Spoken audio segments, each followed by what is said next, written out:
Unconscious and in medical distress, authorities remain tight-lipped about a death investigation involving a man in his 20s. Plus, the cost of emergency planning.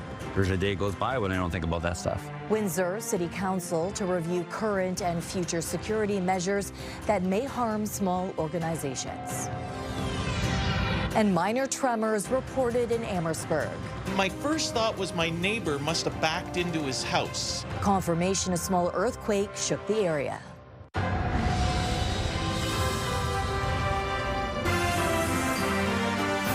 CTV News with Stefanie Masotti. Good evening and thank you for joining us both on CTV Windsor and AM 800. A tragic start to the new year has left a man in his 20s dead. So far, police have released few details about the events leading to his death. For more on this, let's bring in CTV's Robert Lothian. Robert, so far, what do we know? Yeah, Stephanie, this is under investigation by the Windsor Police Major Crimes Unit, which is working to determine the events that led to the man's death. They say the heartbreaking news unfolded over New Year's Day. According to police, at about 11:20 a.m., officers responded to a report of an unresponsive man in the back parking lot of a commercial building. This was in the 5100 block of Tecumseh Road East, near Westminster Boulevard and Buckingham Drive. Police say they found an unconscious man in medical distress. He was transported to hospital in critical condition, where he later died. The victim is described as a black man in his early 20s, wearing a black button-up shirt, jeans, and white running shoes.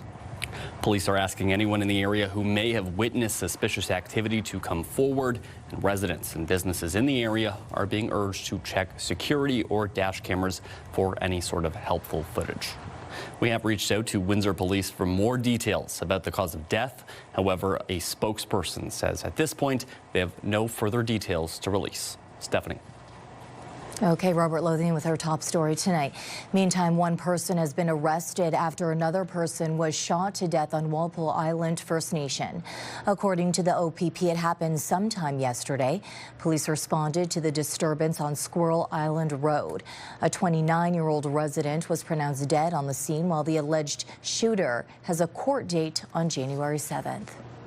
A 31-year-old Windsor man has been charged with sexual assault for an incident involving a 17-year-old. According to Windsor Police, the teenage girl was consuming alcohol on December 30th with the suspect. She was incapacitated, and authorities say she regained consciousness during the assault. The young woman reported the incident, and police arrested a suspect the next day. Richard Matthew Force has been charged with sexual assault. An Essex County OPP officer was injured last night after their cruiser was struck on Highway 3. It happened around 9:30 last night near County Road 8 in Lakeshore. Police say a marked cruiser was involved in a collision with a vehicle being driven on the wrong direction on Highway 3. The officer was taken to hospital with non-life-threatening injuries. A 42-year-old Windsorite is charged with impaired driving, failure to remain at an accident, and dangerous driving. A 15-year-old boy has been charged with 4 counts of assault for spraying bear mace into a home on Hall Avenue North at Tecumseh. Police say a suspect smashed a front window and sprayed it into the home, affecting 4 people's ability to breathe. They did restrain the youth until police could arrive. The youth is also charged with mischief and failing to comply with a release order. Let's take a break now. CTV meteorologist Gary Archibald joining us for a first look at the weather. Gary, temperatures dropping drastically. You're right about that. Good evening, Stephanie. Happy New Year. Happy New Year, folks. It is cold and getting colder through the overnight.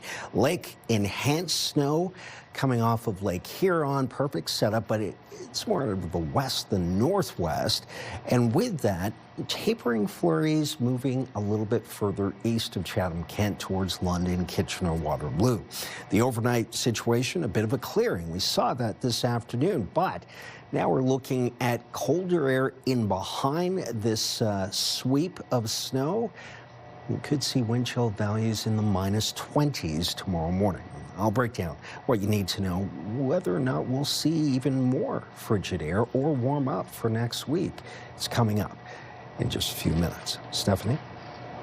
The town of Amherstburg rang in the new year with a bang. I was in the shower at the time, and it felt like a big thump. And my first thought was my neighbor must have backed into his house. But Amherstburg Deputy Mayor Chris Gibbs soon found out it wasn't his neighbor. The cause was instead Mother Nature. Earthquake Canada confirms a small earthquake hit the Amherstburg area around 11:20 on January 1st. Seismologist Nick Ackerley confirms the 2.2 magnitude quake was 5 kilometers below ground. To date, 150 reports of the quake have been filed online. No damage or injuries have been reported. The last earthquake to hit the same region was in 2018, where a 4.1 magnitude quake was felt within a 100-kilometer radius.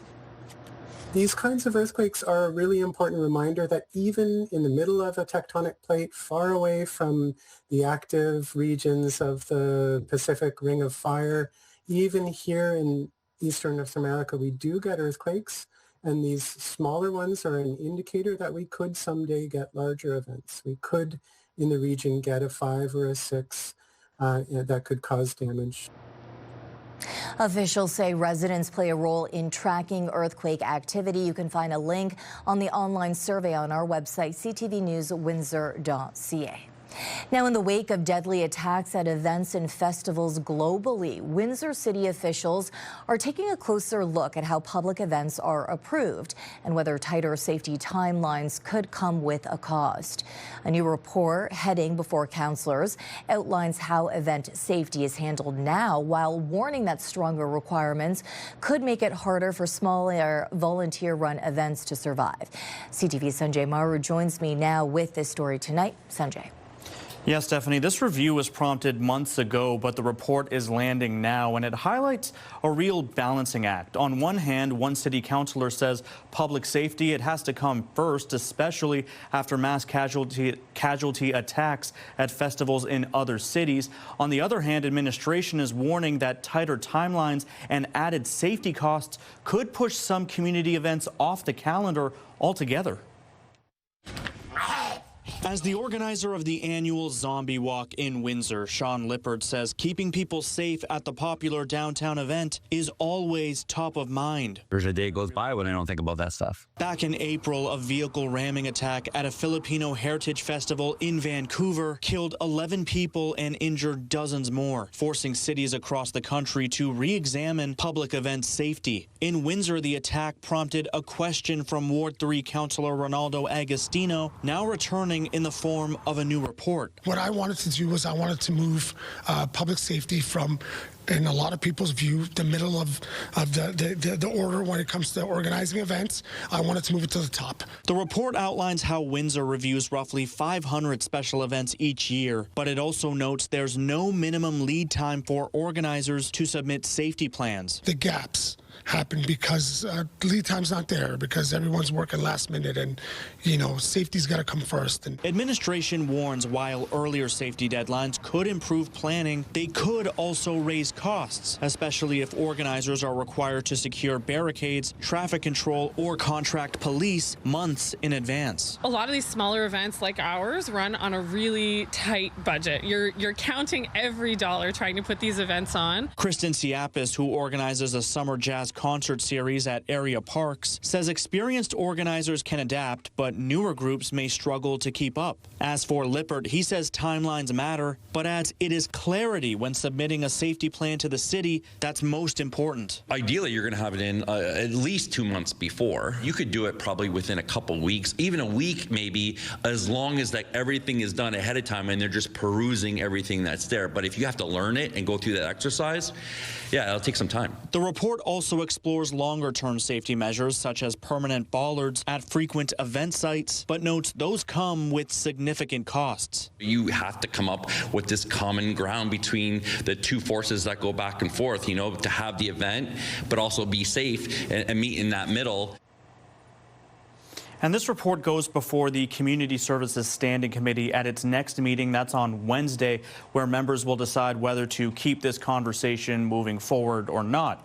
No immediate rule changes are being proposed here, but Agostino adds he would like to see all future discussions surrounding the details of event security planning to be discussed in camera or behind closed doors, so sensitive information about safety plans is not made public for those looking to do harm. Stefanie. Okay, Sanjay, thank you for this. So this is our question of the day. Do you feel safe at Windsor-Essex festivals and events? Go to our website to cast your vote, ctvnewswindsor.ca. On Wednesday, we asked if you make New Year's resolutions. Of 596 votes, 87% say no, they do not make any resolutions. The Canadian Food Inspection Agency has issued a recall for cookie dough from a local bakery. The CFIA says eggs was not declared in the list of ingredients for ginger molasses cookie dough from the Iron Kettle in Comber. The recall stems from a single consumer complaint, and the CFIA says there was a reaction to the product. If you have the dough, the CFIA recommends that you do not serve the cookies to any guests who may have an allergy you are not aware of. Tolls are going up to take the tunnel. As of Monday, tolls will rise by 75 cents from $8.25 American to $9 U.S. Motorists enrolled in the prepaid program will see the toll increase from $8 Canadian to $9.25 Canadian. Tolls went up on the Ambassador Bridge in December to $12 Canadian, and we still don't know what the toll will be when the Gordie Howe International Bridge opens sometime this year. And now we'd like to introduce you to the first babies of the year.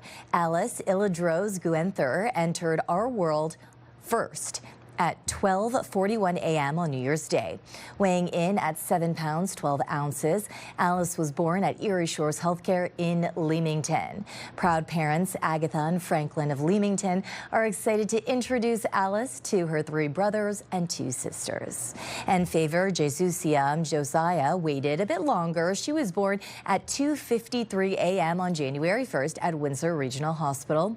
Weighing 7 pounds, 1 ounce, Favor is the 4th child for parents of Grace and Timitot.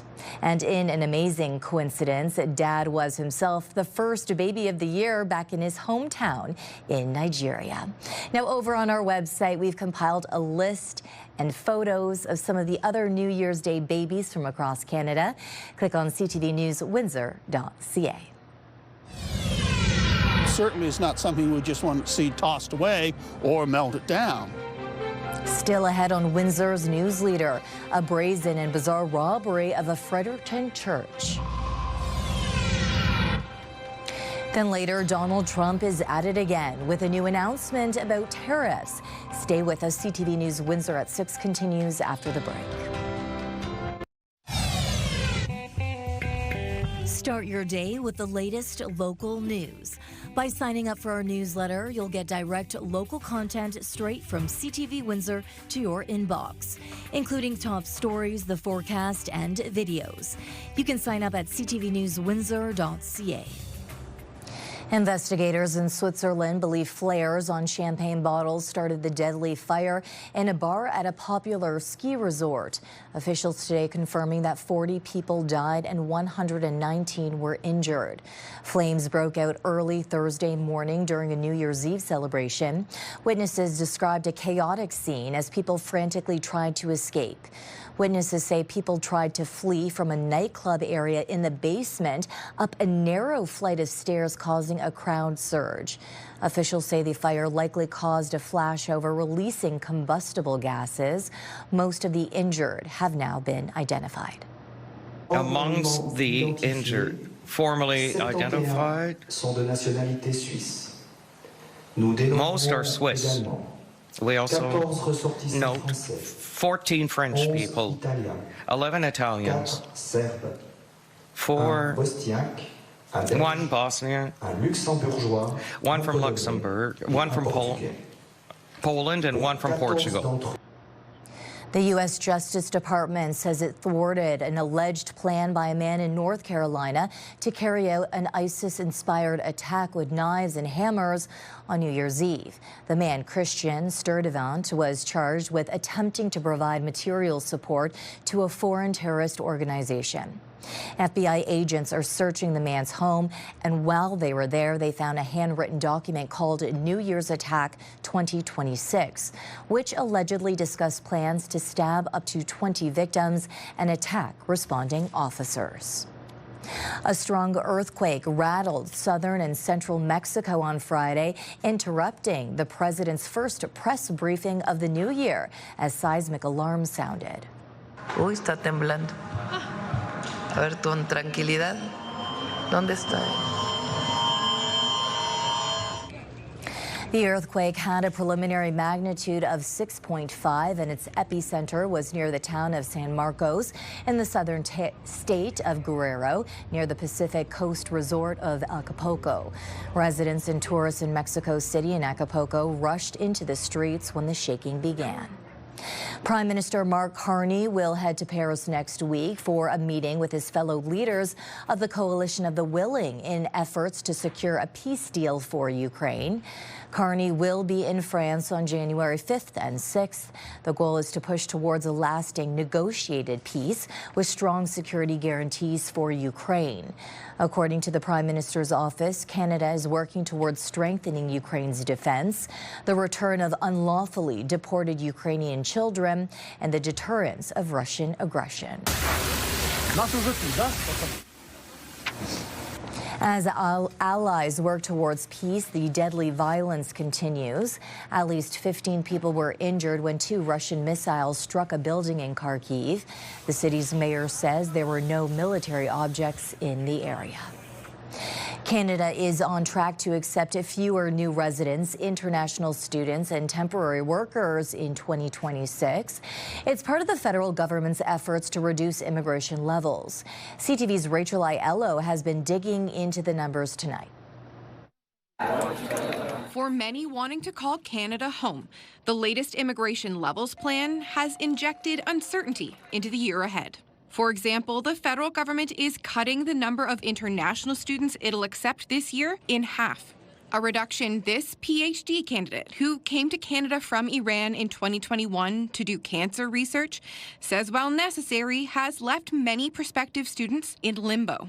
They don't feel welcome here. They were invited to come here. They were accepted to come here.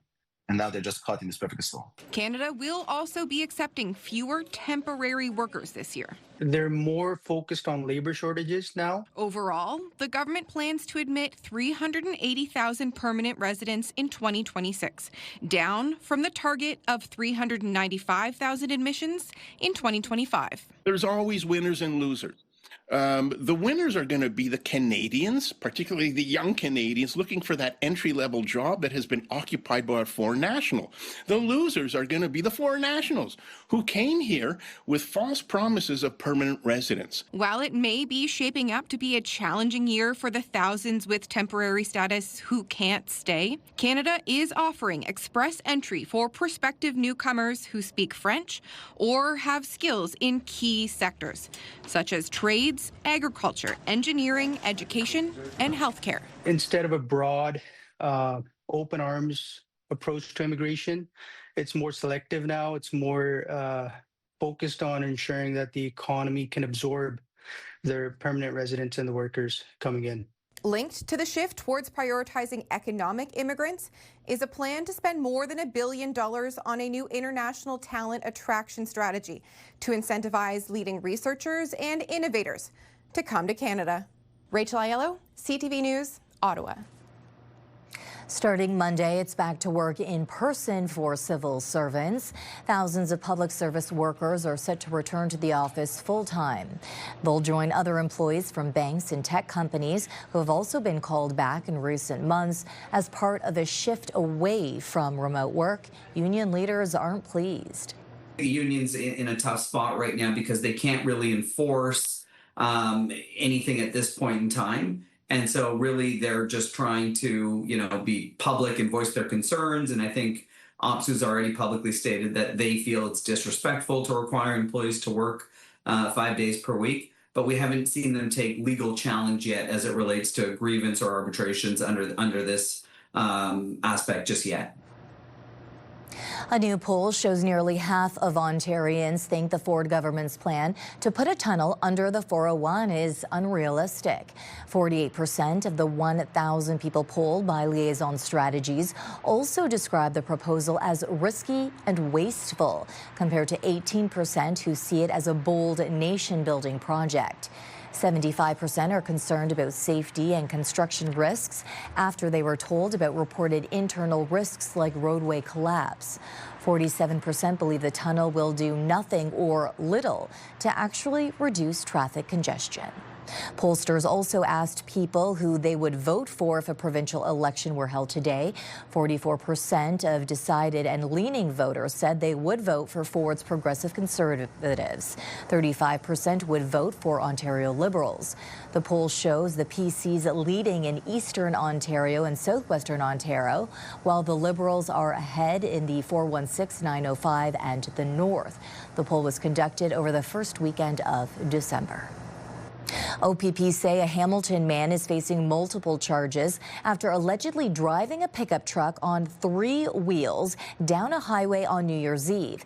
Police received multiple calls about a pickup truck driving on 3 wheels on the QEW near St. Catharines a little before midnight, with callers reporting sparks flying from the vehicle. The truck was stopped in Grimsby and the 47-year-old driver was arrested for impaired driving after a breath sample was registered at more than twice the legal limit. Further investigation also revealed that the driver's license had been suspended since 2001. This person is either completely asleep or passed out. Now, this was on December 13th in Oklahoma as a state trooper responded to calls about a driver who was slumped over behind the wheel of his car. It turns out the driver had fallen asleep behind the wheel and his vehicle's lane assist feature kept his car on the road. Now, the trooper tried to get hold of the driver with his lights and sirens, but the officer had to nudge the rear end with his cruiser to force the driver to wake up and pull over.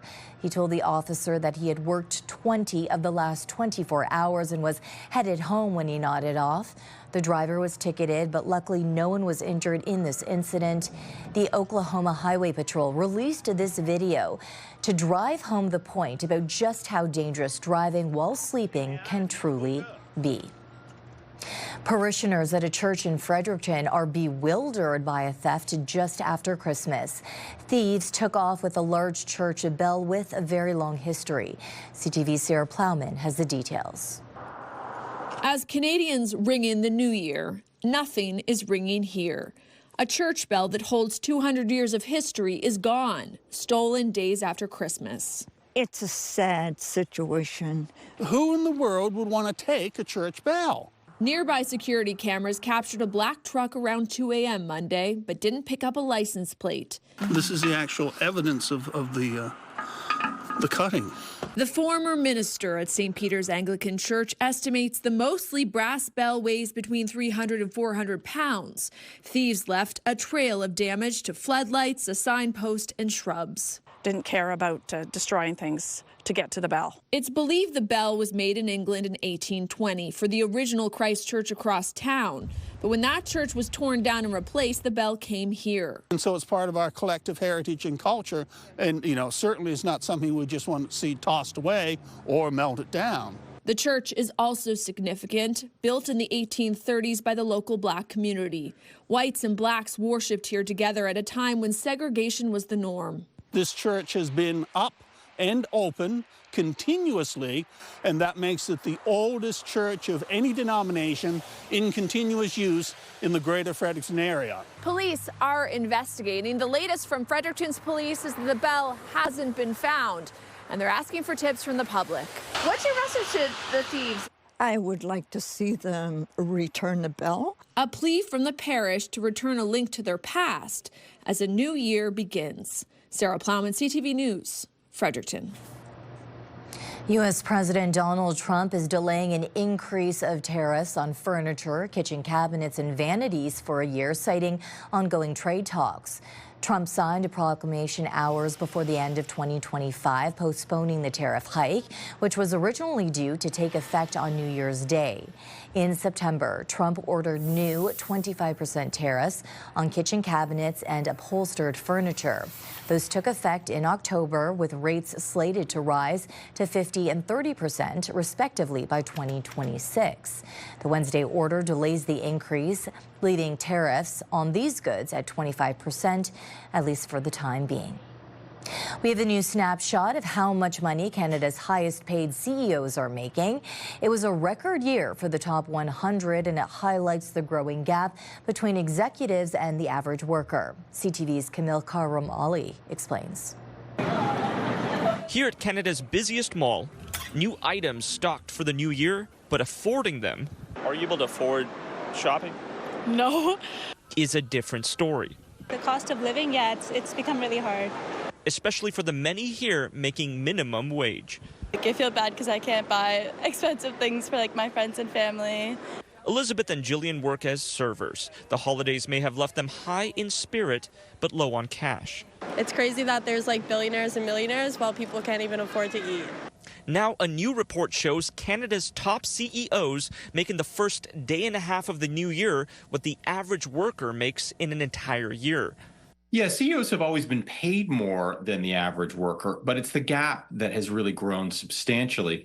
The average Canadian worker made just over $65,000 in 2024. Compare that to the average pay for Canada's top 100 CEOs at more than $16 million, which is a new record. That's 248 times the salary of the average Canadian. And that pay gap has been climbing for years. CEOs were paid 50 times more than the average Canadian worker in the 1980s. That increased to about 100 times in the 90s and to 150 in the 2000s, now hitting a new high. When companies do well, the CEO sees huge expansion in their bonuses, and companies have been doing very well since the pandemic. The head of Shopify topping the list with a new record at over $200 million, more than doubling the second highest paid CEO in Canada. It's easier for CEOs to raise their own pay and not affect the profitability of the company than it is to raise worker pay, which has a much bigger impact on the profitability. The report suggests implementing a millionaire's or wealth tax.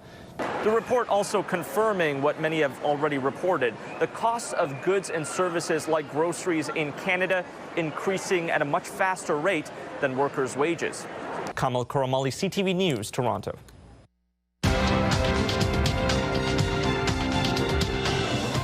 Gains in the energy sector helped the TSX start 2026 in positive territory. It rose 170 points. On Wall Street, the Dow was up 319, the Nasdaq slipped 6. The dollar dropped 0.16 of a cent. Gold fell 11.15 ounce, and oil lost a dime. Did you know this noisemaker, popular at local hockey games, is the idea of an Ontario man? The loud cups rise to success, coming up on CTV News at 6. Let's take a look at our CTV News weather snapshot. Thanks to Tammy Lucas for this image. Just ahead, will a clear overnight bring frosty conditions tomorrow morning and more snow late Saturday night? We'll break down what you need to know as we look ahead to the first full weekend of 2026 coming up.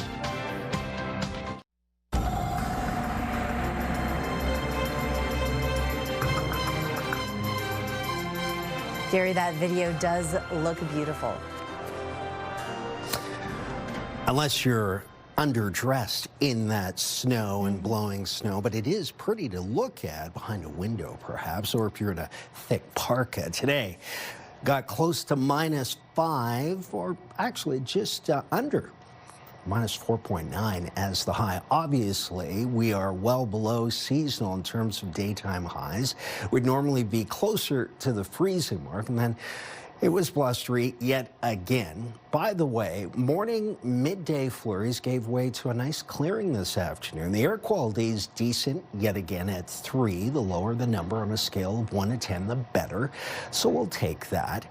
Clear for the most part through the rest of this evening into early tomorrow morning. The wind gusts, though, in the 40s through to 10, maybe 11 p.m. That means it's going to be a chilly and relatively clear or clearing evening.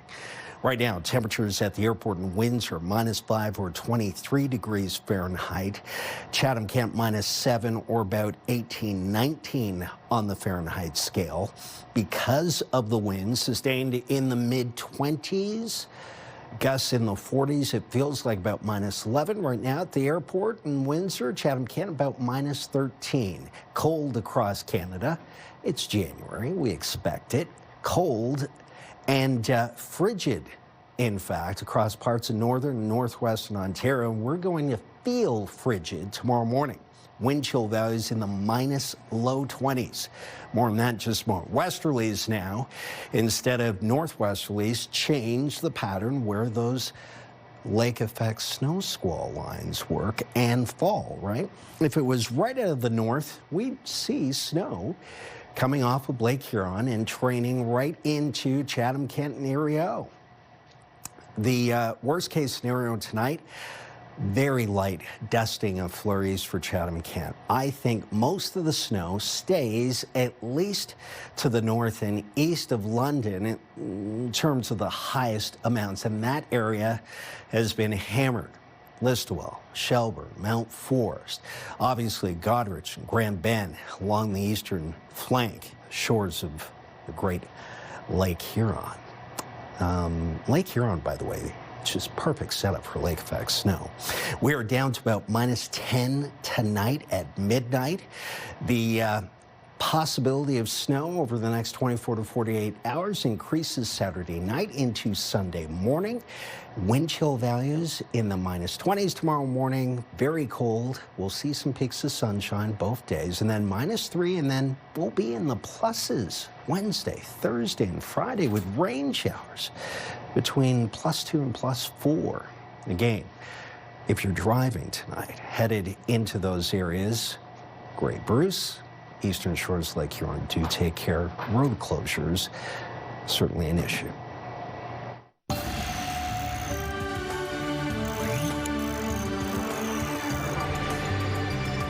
New research out today indicates using a soother can help not only calm babies, but protect them. CTV's Pat Foran explains.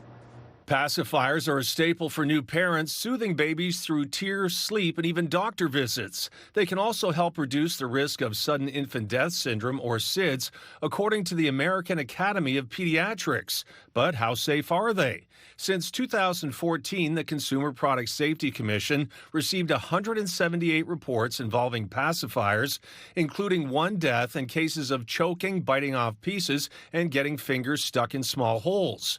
Consumer Reports tested 20 pacifiers for choking hazards, harmful chemicals, and durability. Most performed well, but a few raised red flags for risky attachments or confusing labels. Unsafe pacifiers do make it into the marketplace. Testers found questionable pacifiers online, from glittery, blinged-out models with rhinestones, which could be a potential safety risk, to second-hand or vintage ones that don't meet safety standards. That's why it gets tricky when shopping online, especially through third-party sellers. Some of those products may not have gone through proper safety testing. When shopping on sites like Amazon, Walmart, or Temu that allow third-party sellers, it's recommended to go with trusted brands and to check that listings confirm safety testing.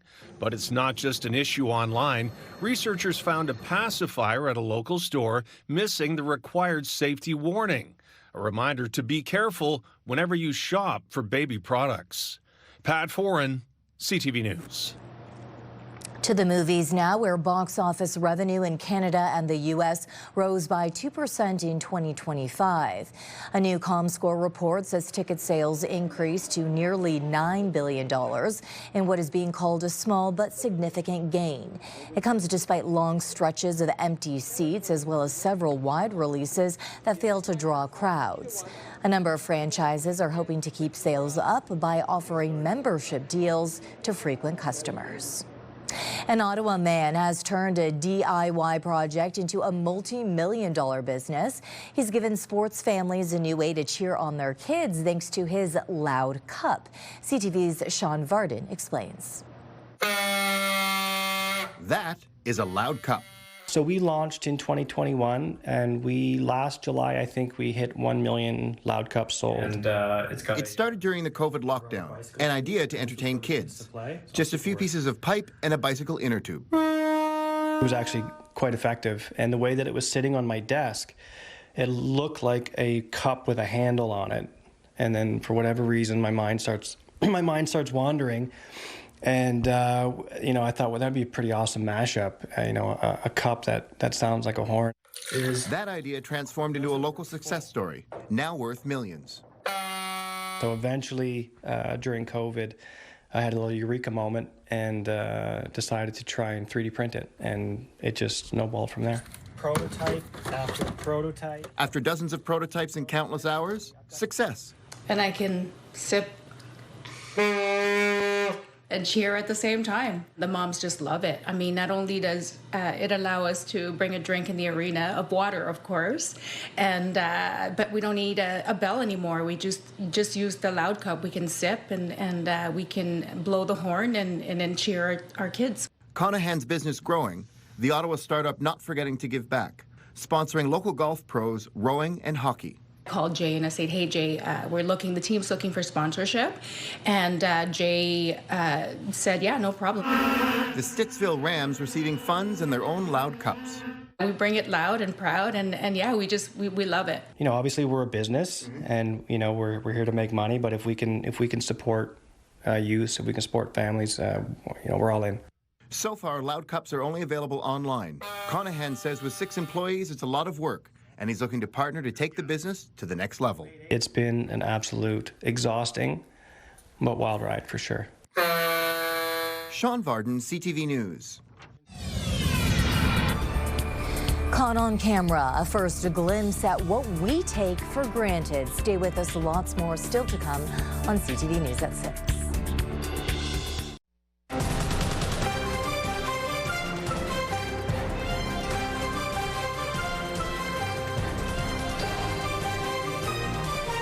Removing interprovincial trade barriers was a key priority for the federal government in 2025 in response to the tariffs from our southern neighbors, and legislation intended to do just that recently went into effect. CTV's Jeremy Chiron has the details. It's a promise the Prime Minister made often in 2025. So we're building one Canadian economy. A pledge to remove barriers to interprovincial trade announced last year that today came into effect. Bill C-5, the Free Trade and Labour Mobility in Canada Act, now means provincial requirements for goods and services and workers' licenses will be recognized federally too. I think symbolically, it's a really good way to start off the year. Actual impact, I think it's really more the provinces than the feds that we're looking for action from. A separate mutual recognition agreement signed by all provinces and the feds is set to be implemented by June. It will further impact interprovincial trade, but still experts say some key goods are excluded and still face challenges. Alcohol, right? Beer, wine, spirits is one example, right, that we hear a lot about. And so there are still ongoing conversations at the provincial level to make it easier to move those goods across borders. While 2025 saw governments across the board push to trade more within the country, several bilateral agreements were signed between provinces. Experts say 2026 needs to be about follow-through. There needs to be tangible action on the ground this year, and it needs to come quickly because the CUSMA threat is hanging over all of us. On the international front, the stakes couldn't be higher. Canada's free trade agreement with the U.S. and Mexico is up for review this year, only putting more pressure on bolstering the domestic economy. I think it's fundamental to our ability to respond to the threat from the United States, from the tariffs, which probably aren't going to go away soon, even though we have the possibility of a review of the CUSMA. Formal talks are set to get underway in the coming weeks ahead of a July deadline, when a decision will have to be made whether to extend the agreement as is, negotiate a new one, or either country could choose to walk away. Jeremy Chiron, CTV News, Ottawa. Windsor Essex might enjoy one of the best fireworks displays, but it's not a world record holder like that set in Mandan, North Dakota on New Year's Eve.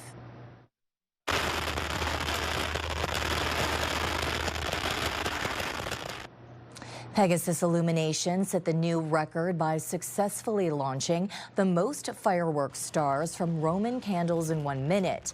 An estimated 2.5 million Roman candle shots lit up the night sky during the New Year New Light Pyro musical show, celebrating veterans, mental health awareness, and patriotism. Organizers say all of the money raised from the event will directly benefit the Wounded Warrior Project and 2 local groups in Mandan, North Dakota. Meantime, the Washington Memorial had a special illumination on New Year's Eve. The United States turns 250 years old in 2026, and this is the first of many events planned stateside over the coming months as they celebrate the signing of the Declaration of Independence on July 4th, 1776. This is your CTV Windsor Our Community Calendar. Experience the magic of LaSalle Holiday Lights Heritage Nights. 2 locations, endless holiday cheer. Visit lasalle.ca/holiday lights for more. See you next time on Our Community. A barber in Delaware has become a legend over the years. This week he turned 85 and he's celebrated by doing what he has been doing since the 1940s, giving more haircuts. As NBC's Tim Furlong reports, this barber doesn't plan on hanging up the clippers anytime soon. What year was this, you think? The family business started on FDR's inauguration day in 1933, but Joe's Barbershop has been at this spot on Concord Pike in North Wilmington since the 1950s. It was a 2-lane room with dirt shoulder. Thousands and thousands of feet have walked through the door. One time, 8 guys worked here. George Joffrey thinks he and his brothers who ran the place have probably done over 1 million haircuts. This guy here has been a customer for 70 years. The shop was named for George's oldest brother, and George hasn't really seen a good reason to ever change it. Big day here today. Lots of birthday wishes for George this week. Lots of longtime customers happy to hear that even at 85 and now running the shop himself, George will cut their hair, well, until he decides it's time to stop. It gives me something to do, plus you talk to people. It's not interesting. People come in here. I plead with him. We got him to take off Monday and Tuesday. So we're good. We're getting better. I honestly think if he didn't work, he would not survive. He loves the people that come in here. In the busier years, you'd hesitate to walk in if it looked crowded. If George saw you, he wouldn't let you leave. The best was you'd see 9 people sitting in here. Somebody walk in. George would say, "Now you'll be out of here in an hour." George was one of 11 kids and raised 4 of his own, plus a handful of grandkids. He's done a lot of first haircuts over the years and met a lot of interesting people, and he's just not ready for the ride to stop. Your prices are amazingly affordable, too. Fighting inflation. Fighting inflation. Nothing lasts forever, but lots of people hoping their favorite barber keeps his scissors scissoring at least a little bit longer. Concord Pike without Joe's and without George just wouldn't be the same. A video of a 63-year-old Jamaican woman experiencing snow for the first time is going viral.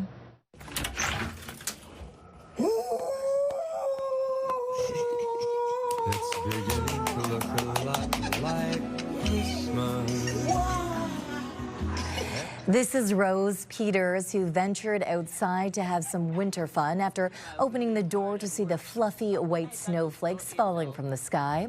She traveled from Jamaica to Connecticut to visit her daughter for Christmas.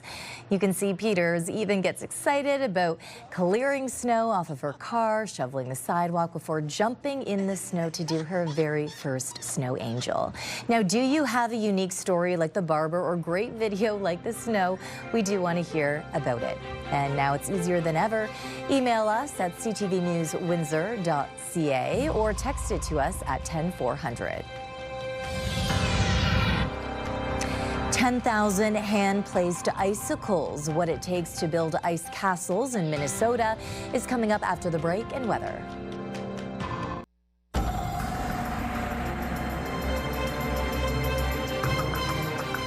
Gorgeous, like I said earlier, Gary. Now you have some changes to the forecast. Some changes with the latest model run. You're right about that, Stefanie. Some light snow in the next 24 hours. Tomorrow morning feels even colder. Could be seeing a low of minus 15, feeling like minus 21 at around dawn or daybreak. Sunday, some more flurries, a high of minus 2. And then we're going to warm up a little sooner than last forecast. +1 on Monday, some wet snow, and then 4, 4, 8, and 7, all on the plus side. Cloudy from Tuesday through Friday with rain, the dominant type of precipitation. So big swing in temperatures coming our way. Okay, well, it does certainly feel cold enough to build an ice castle, and BC's Sammy Solina takes us to one in Minnesota. Look at that water spurting out. This is the earliest we've ever opened in Minnesota. Historically, our best date ever was New Year's Eve, and so we beat that by almost a full week. This is the second year the state fair has hosted the ice castles. Crews started building in October. And then as soon as it gets cold, this year's a little before Thanksgiving, we were able to turn water on, start making ice, and then just over a month later, it was ready to go. It's 10,000 hand-placed icicles every day to be able to get what we have here. There's slides, snow tubing, ice caves, snow caves, and arches. This is hard snow. We thought the kids would enjoy it. It's really awesome. It looks really fun. And it's warm out. Days like this where it's kind of overcast, the ice is just really blue and beautiful, and it's warm enough to where you can be here for a long time. Staff hopes they can keep the castles open until mid to late February. It's open at night, too, for a different kind of magical experience.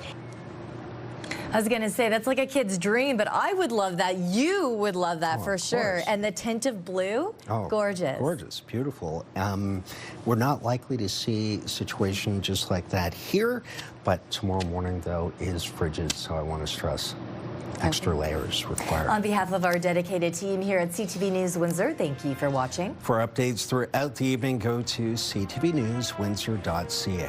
And we will have a regional newscast for you tonight at 11 o'clock. Have a great weekend.